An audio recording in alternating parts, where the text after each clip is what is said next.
Working of NPN transistor.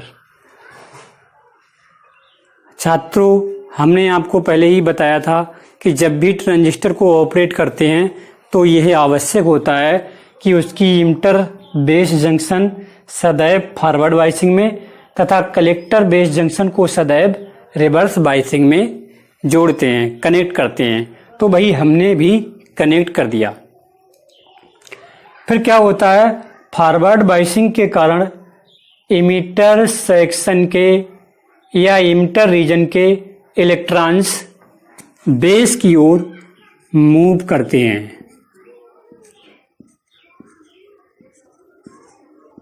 तथा base के holes emitter की ओर मूव करते हैं। जैसे ही एमिटर के इलेक्ट्रॉन्स बेस में पहुंचते हैं तब यह बेस में प्रेजेंट होल्स के साथ रिकम्बिनेशन कर लेते हैं। ठीक उसी समय इमिटर सेक्शन में एक इलेक्ट्रॉन की कमी हो जाती है। इस इलेक्ट्रॉन की कमी को पूरा करने के लिए तुरंत बैटरी BeB के नेगेटिव टर्मिनल से एक इलेक्ट्रॉन निकलता है और इमिटर में प्रवेश कर जाता है तथा बेस रीजन में होल की कमी को पूरा करने के लिए इस बेस रीजन में एक कोवैलेंट बॉन्ड ब्रेक होता है और जो इलेक्ट्रॉन मुक्त होता है, इलेक्ट्रॉन निकलता है, वह बैटरी BeB के पॉजिटिव टर्मिनल की ओर अट्रैक्ट कर लिया जाता है, खींच लिया जाता है, जिसके कारण तुरंत बेस में एक वैकेंसी क्रिएट हो जाती है, एक होल क्रिएट हो जाता है। इस प्रकार इमिटर और बेस दोनों रीजन्स में इलेक्ट्रॉन्स और होल्स की कमी की पूर्ति होती रहती है।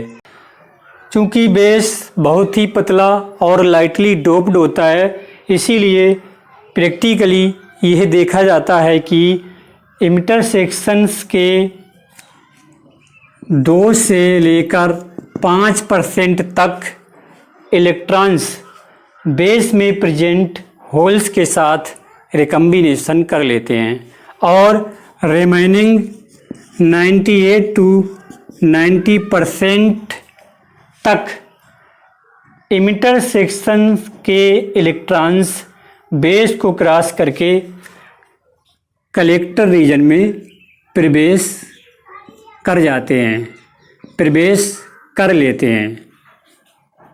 जैसे ही कोई इलेक्ट्रॉन कलेक्टर टर्मिनल C पर आता है तो वैसे ही वह इलेक्ट्रॉन बैटरी BeB के पॉजिटिव टर्मिनल की ओर अट्रैक्ट कर लिया जाता है और ठीक इसी समय काफ़ी मात्रा में करंट फ्लो होती है, जिसे हम कलेक्टर करंट IC कहते हैं।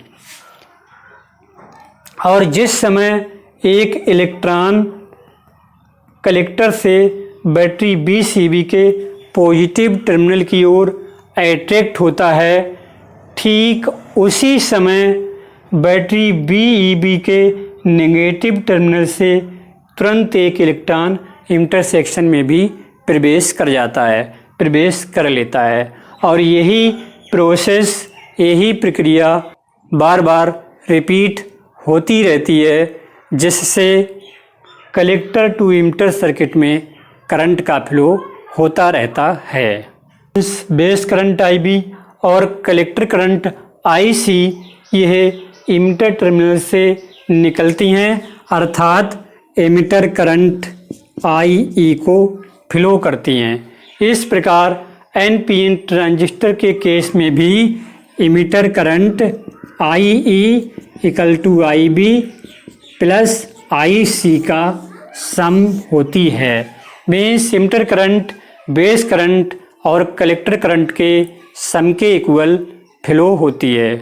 इस प्रकार NPN ट्रांजिस्टर के केस में हमने देखा कि ट्रांजिस्टर के अंदर भी करंट का फ्लो इलेक्ट्रॉन्स के द्वारा हो रहा है एक्सटर्नल सर्किट में भी करंट का फ्लो इलेक्ट्रॉन्स के द्वारा ही हो रहा है। इस प्रकार एनपीएन ट्रांजिस्टर के केस में संपूर्ण कंडक्शन केवल इलेक्ट्रॉन्स के द्वारा होता है। छात्रों, इसी तरह के और भी वीडियो देखने के लिए आप हमारे चैनल को सब्सक्राइब कर सकते हैं, ताकि जैसे भी हम कोई वीडियो यूट्यूब पर अपलोड करेंगे वो तुरंत आप तक पहुंच जाएगा। और यदि हमारा वीडियो आपको अच्छा लगा हो तो इसे लाइक करें, शेयर करें। Thank you.